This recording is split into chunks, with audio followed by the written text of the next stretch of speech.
Welcome back to the channel, everybody. Thank you for joining me for another video. And we have officially reached the month of December, which means Spider-Man No Way Home is just a mere few days away from actually debuting in movie theaters all around the world. So in celebration of this big movie event, I'm releasing a bunch of Spider-Man content onto the channel throughout the month of December. Now, I've already reviewed all the Spider-Man films back in 2019 when I first started my channel, but honestly, I've never really been satisfied with how those reviews have come out. But now that I've had a lot more practice with my editing, I've decided that now is the perfect opportunity to give myself a little bit of a redo and go back and re-edit some of those Spider-Man reviews. So this compilation of Sam Raimi Spider-Man reviews is going to be told by 2019 Zach. He's a little bit different than 2021 Zach, and just his look alone. I mean, why my mom ever told me that goatee was a good idea, I'll never know. But without further ado, enjoy this blast from the past from 2019 Zach, and let's just dive right into it with Sam Raimi's Spider-Man.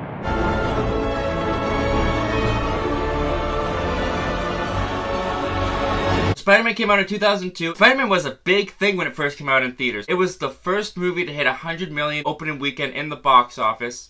And it took actors like Tobey Maguire, Kristen Dunst, James Franco, and made them household names overnight. And watching Sam Raimi's Spider-Man, after seeing all the superhero movies that we have, this movie is really distinct in its style and has a real personality to it. Sam Raimi is an alleged Spider-Man fanatic, and the way that he makes this movie really captures the essence and tone and feel of those really old 60s comics. So in some ways, this first Spider-Man movie from Sam Raimi could seem a little dated at times. It can seem a little corny and campy, but that corny and campiness perfectly displays what those 60 comics were. Tobey Maguire's Peter Parker in this is the stereotypical bookworm. He does kind of have that stereotypical kind of nerdy look, and he is picked on in a bully way that is kind of outdated, kind of over the top. I mean, like, everybody in the school hates him. There's not one person besides James Franco that really stands by this guy. He sits alone in the cafeteria, he's mocked, he's picked on by everybody. It's a little over the top, but that's how it was in those 60s comics.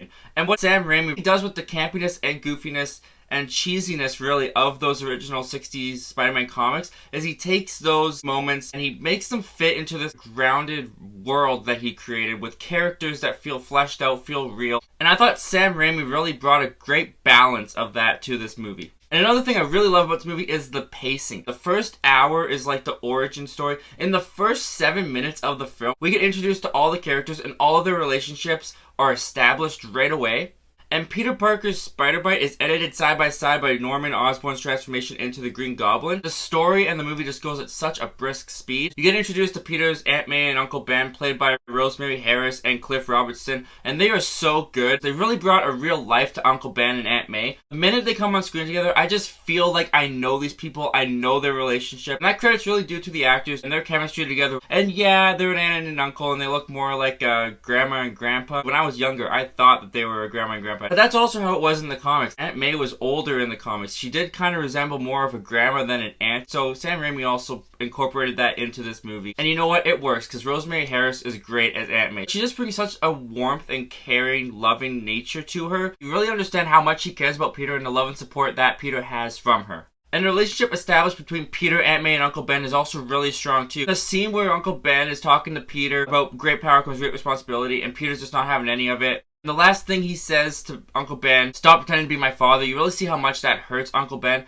And I like that it's the last thing that Peter says to him. They don't really get a reconciliation because the next time Peter sees him, he dies in his arms. It really adds to the impact that the death of Uncle Ben has on Peter. Peter Parker by Tobey Maguire in this movie has kind of become a joke to the modern audience and in pop culture. He's known as being the whiny Spider-Man. He cries a lot. He's not really that cool, which it works in this movie. I like Peter Parker in this movie. He's definitely the most sensitive of the Peter Parkers that we've gotten. He wears his heart on his sleeve, but that really brings a humanity to Peter Parker in this movie. At school, he really is just the shy kid. He has no confidence at all. With the girl, he's awkward, and as an awkward guy myself, I get it. What I like about Peter Parker in this movie is that he's not one note. He's not always just shy. He's not always a recluse. He gets angry. He gets jealous. He even gets selfish. When he first gets his spider powers, he doesn't even think about becoming a hero. No, he's all about, hey, I can use my powers to get a car and impress Mary Jane. When he's Spider-Man in the second half of the film, you see the confidence that is within him. You see the fun he's having as a character. I think he played the character very well, and I thought his character of Peter Parker and Spider-Man worked really well for the movie that Sam Raimi was going for. Then we have our villain, Willem Dafoe as the Green Goblin. Freaked me out as a kid. His voice, his movements, the costume itself, and you can tell Willem Dafoe is having a blast in this role. I thought Willem Dafoe really got the duality of the character. There was a great scene where Willem Dafoe is in front of the mirror and he has to have a dual personality conversation with himself, constantly switching in and out of Norman Osborn and the Green Goblin. And the relationship between Peter, Norman, and Harry in this movie I really like as well, because you really get the subtle hint. Harry really kind of resents Peter in a way because Norman Osborn is so impressed by Peter. When they're at the graduation ceremony and Norman kind of gives a backhanded comment to Harry, when he's talking to Peter, just in the background you can see James Franco's Harry just kind of leave. It adds a lot more to the characters and their relationships. Another thing that I love about this movie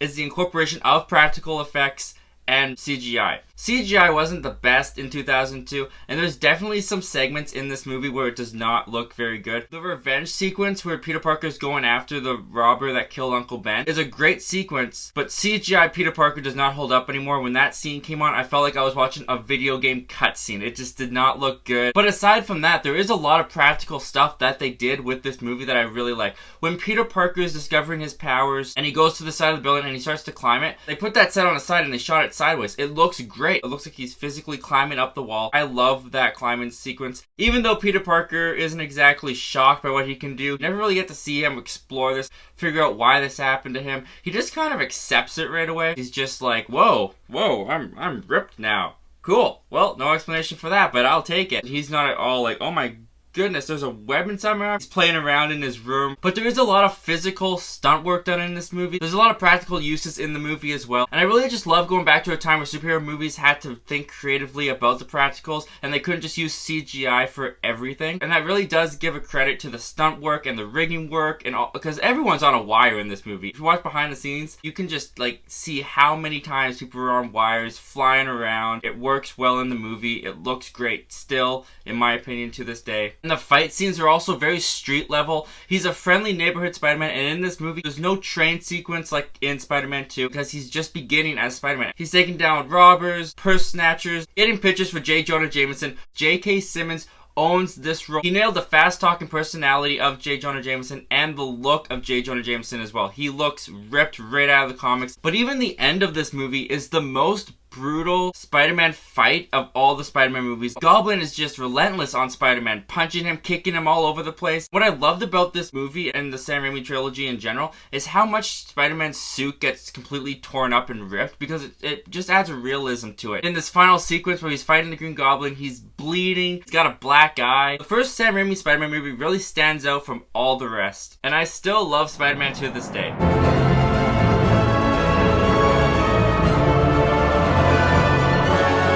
Spider-Man 2 was released in 2004 and brings back the cast of Tobey Maguire, James Franco, Kirsten Dunst, Rosemary Harris, and introducing Alfred Molina as the villain of Doc Ock. Peter Parker has now been Spider-Man for 2 years, and he's having trouble juggling his superhero life with his personal life. When a new villain of Doc Ock enters the scene, and Peter Parker's facing the reality of not being able to control his powers all the time, Spider-Man faces off against his greatest challenge yet. So what I love about Spider-Man 2 is how much it shows the struggle between Peter Parker's personal life and his life as Spider-Man. This movie is constantly beating Peter to the ground. He can't make it to his classes, he can't hold a job, his relationships have strain and they're falling apart because he can't maintain them. And speaking of his relationships, everyone in the cast does a phenomenal job in this movie. This is probably the best work that they do in the entire trilogy. James Franco's character of Harry Osborn has taken up Oscorp from his father. He's mad at Peter because Peter keeps taking pictures of Spider-Man even though he believes that Spider-Man killed his father. Been kind of busy. Taking pictures of your friend? Could we get off that subject? I want us to be friends, Harry. I want us to trust each other. And be honest with me. If you knew who he was, would you tell me? He's got resentment towards Peter, he's got a lot of anger and hurt in him, and James Franco really shows that through his performance. We also have Kirsten Dunst as Mary Jane Watson, who is now taken off in her acting career and modeling career. She's in plays that Peter can't make it to. She's getting frustrated about that. You kind of get throughout the whole movie, and even in the first one a little bit, that Mary Jane knows that Peter Parker likes her. She's just baiting him and trying to get him to say it, and he just won't say it, and she finally gets fed up with it in this movie, and she gets herself a man, which really affects Peter by breaking his heart, and that affects the his Spider-Man abilities to be Spider-Man. And talk about Tobey Maguire in this movie, I think Tobey Maguire is his best in this movie out of the whole trilogy as well. You really get the sense of just how hard being Spider-Man is for Peter Parker. He's not allowed to have anything that he wants, he has to focus on the crime fighting. And he's all doing this because of the promise that he made to Uncle Ben, with great power comes great responsibility. But it gets to the point where it's too tough, and you really see that on Peter. You see how this Spider-Man double life is affecting his real personal life and his relationships. And so when he decides in the movie, he throws it all aside, he stops being Spider-Man, and you totally understand why. And then you get the very wacky, very whimsical raindrops keep falling on my head scene with Peter Parker living his best life. It's really goofy, it's really weird. But that's kind of the charm that these Sam Raimi Spider-Man movies have to them that he's done. He does a really great job of having the goofy, cheesy moments that are very reminiscent to the 60s comics, but putting them in a real-life grounded world that he has built. And for the most part, he balances them very well. For the most part. We'll get there. I really like what they do with Dr. Octavius in this movie. They give him a really great setup. Not only do they give him a relationship and a kind of a mentorship to Peter Parker early in the film, but they also display and demonstrate the kind of man that he is, his relationship with his wife and how in love he is. So when he gets these mechanical arms and the experiment goes wrong, and the chip that allows him to control the arm kind of malfunctions and the arms take over him, very similar to Norman Osborn.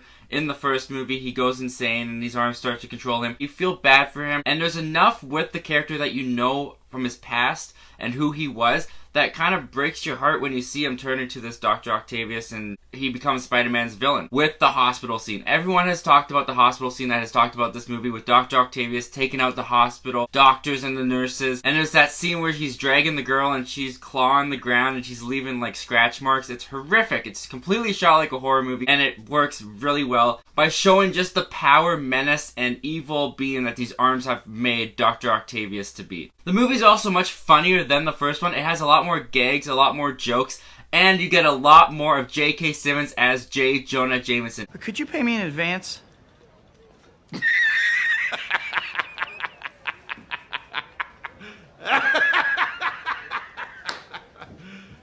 You serious? Pay you for what? Standing there? And he once again just owns this character of J. Jonah Jameson. What, are you looking for a raise? Get out. I also really love the scene where Peter Parker goes into the burning building and he rescues that girl and he comes out of the building and the fire officer comes over and says some poor soul got stuck and he didn't make it out. And you kind of see how Peter Parker's like, he is made to be this hero. He has this heroic instinct inside of him, but he can't do it on his own. He needs to be Spider-Man in order to do it. So then you get that great speech from Rosemary Harris as Aunt May and the whole I believe there's a hero in all of us speech. I believe there's a hero in all of us that keeps us honest, gives us strength, makes us noble. You really see it motivate Peter Parker. It leads to the brilliant, I'm back! I'm back! I'm back! I'm back!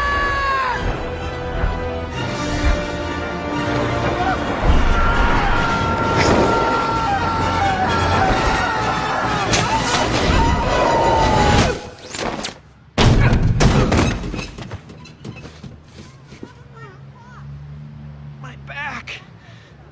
Oh, my back! I love that scene. It's so funny. I remember watching that as a kid and laughing hysterically, rewinding the tape. And also, this movie is about 15 years old, and the special effects in this movie are still holding up really well. In the first Spider-Man movie, it's very much a grounded, it's very street level fight sequences. This one gets much bigger. You get bank robbery scenes, you get them fighting on top of buildings, along buildings, and you get the awesome train sequence with Doc Ock and Spider-Man fighting on the train, which, yeah, the green screen's getting a little bit more noticeable and the effects are getting a little bit more noticeable, but it's still a really riveting and exciting, thrilling action sequences. It's still choreographed very well, and just the special effects, Spider-Man swinging through the city, it looks great. It still really holds up to this day. The only one thing that I don't really like too much about Spider-Man 2 is just how much the loss of his powers is connected to Mary Jane. I understand that that's kind of how it's been with Sam Raimi's movies. They're very connected to each other. The Peter Parker and Mary Jane relationship is not one that I'm entirely invested in. I will admit that some of their dialogue and the way that they talk, with all the whispers, does kind of get a little prequely Anakin Padme to me. You're taller than you look. I hunch. I liked seeing you tonight, Peter. Oh boy, yeah. I don't like sand. So having the loss of his powers be completely connected and because of his love for Mary Jane. Doesn't really resonate that much with me, but Spider-Man 2 holds up tremendously well. I think it's still a lot of fun, really funny. It has the best performances from this cast, especially Tobey Maguire. I think this is his best performance as Peter Parker in this trilogy. And Spider-Man 2 is still one of, if not my favorite Spider-Man movie.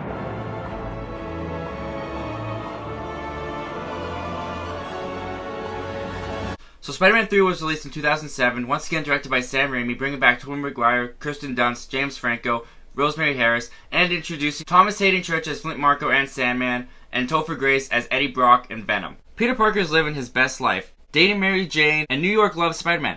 But when new details come up about who Uncle Ben's killer really is, and when an alien symbiote from outer space attaches itself to Peter, Peter must not just face against a gallery of villains, but must also face the darkness that is within himself. And that's kind of the best synopsis I can think to give Spider-Man 3, because Spider-Man 3 has a lot going on in it, as many people know. Sam Raimi was pressured by the studio to put in Venom. There's a lot in this movie that Sam Raimi did not even want in this movie to begin with. I was fortunate in 2007 to not watch this movie in theaters. I watched it on DVD when it came out, and I liked it fine when I was a kid. I thought it was alright for many years. But after really sitting down and watching this movie again, yikes. Alright, so let's talk about the cast, because I praised the cast in Spider-Man 2 a lot in my review, and in Spider-Man 3, oh man, I feel so bad for this cast. Before we get to Tobey Maguire, let's talk about James Franco. How they handled Harry in this movie is so unfortunate, especially how they had him set up. In Spider-Man 1, you see his jealousy and resentment to Peter for the relationship that he has with his father. Then in Spider-Man 2, you get even deeper because he hates Spider-Man so much because he believes he killed his father. And at the very end of Spider-Man 2, he finds out that Peter is Spider-Man and thus is the one that killed his father. They have this brilliant setup for him to be the villain in Spider-Man 3. And what do they do with him? Hit my head.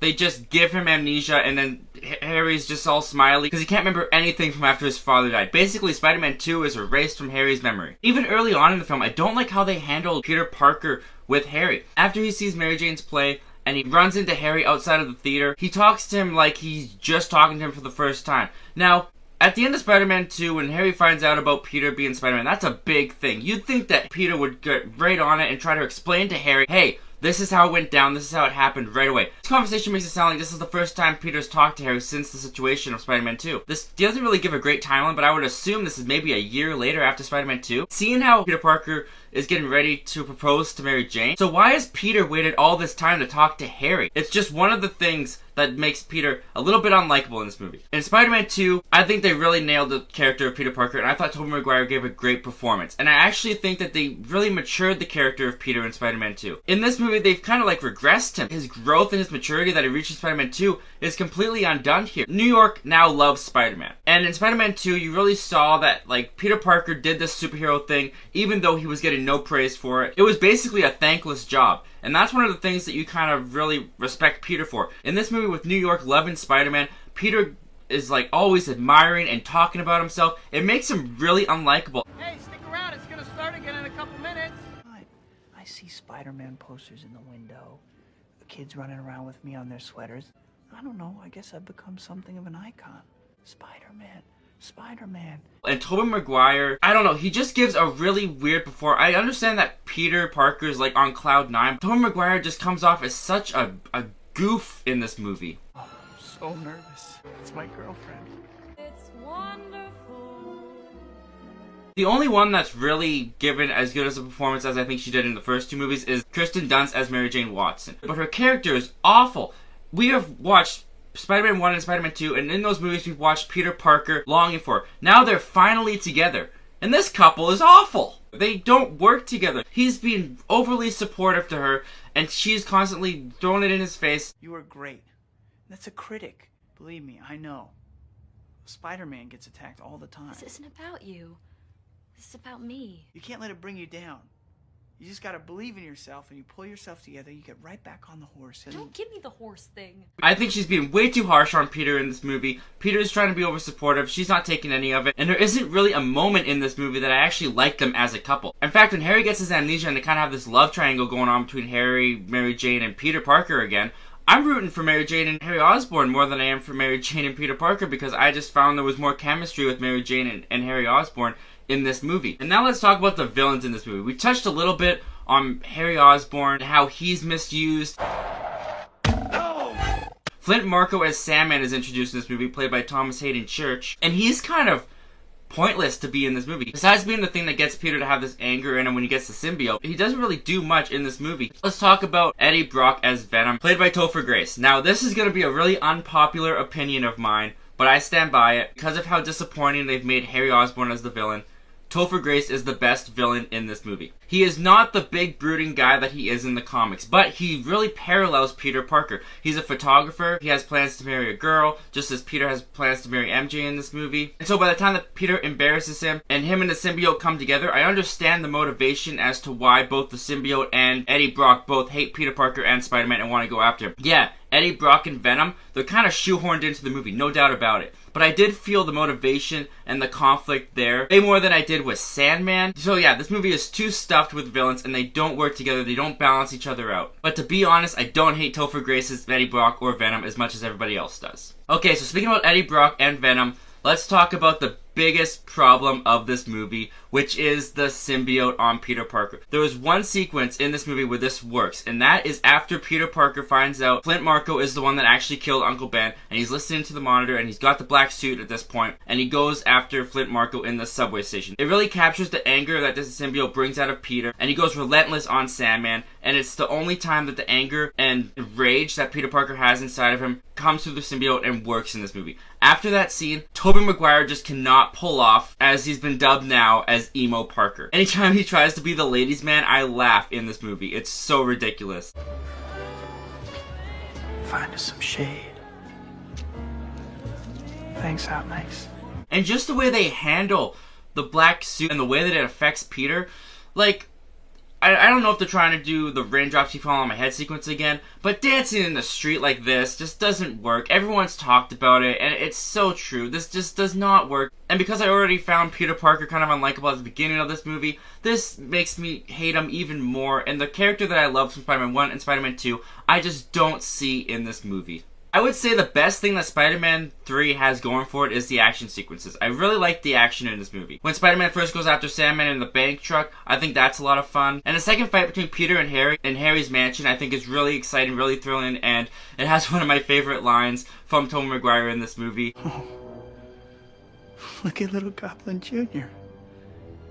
Gonna cry? I laugh at that line all the time. I think it's great. But at the same time, there's a lot of action sequences that I don't like in this movie. The first fight with Harry and Peter, first of all, the CG on that is not holding up. It does not look very good. And this movie came out after Spider-Man 2, and Spider-Man 2 was in 2004. This is 2007. And the effects in Spider-Man 2 hold up way better than in this movie. But my biggest, problem with this fight is that this is Harry and Peter facing off. The previous movies have been building up to this. So why do they add goofy moments like this in it?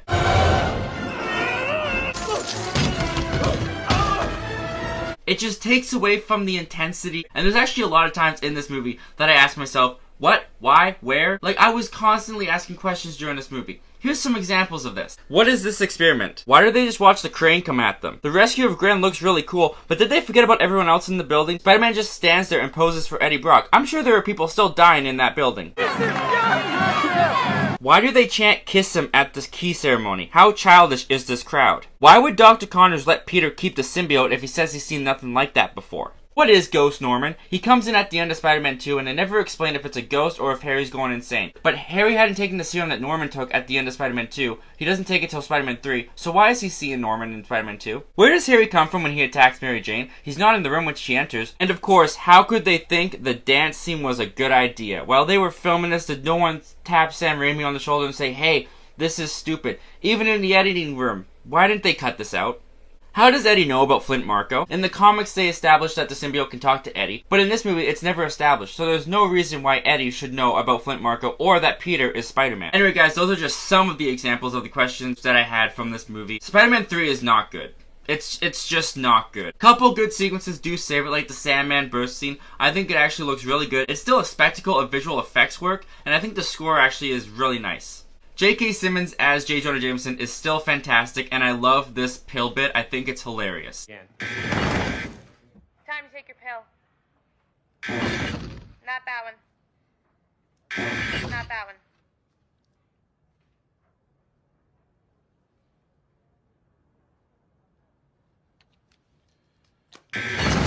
Drink plenty have water. I like the idea of Harry Osborn dying poetically to how Norman Osborn died. Because of the mishandling of Harry in this movie, it does not impact me emotionally as it should. And it does have some action sequences that I really like. I think the final battle is a lot of fun with Harry and Peter teaming up. I do enjoy watching that. But in the end, guys, the reputation that Spider-Man 3 has gotten is totally justified. This movie drops the ball in almost every way. Everything that it sets up, it fails to deliver on. It's very disappointing that this is how the Sam Raimi trilogy has to end. This is very disappointing that this is how Tobey Maguire's run of Spider-Man has to end. And it's just a shame, because I'm sure Sam Raimi had a better vision for Spider-Man 3 than this. And he even wanted to do a Spider-Man 4, but because the studio kept interfering the same way they would do in Spider-Man 3, he just said, I'm done.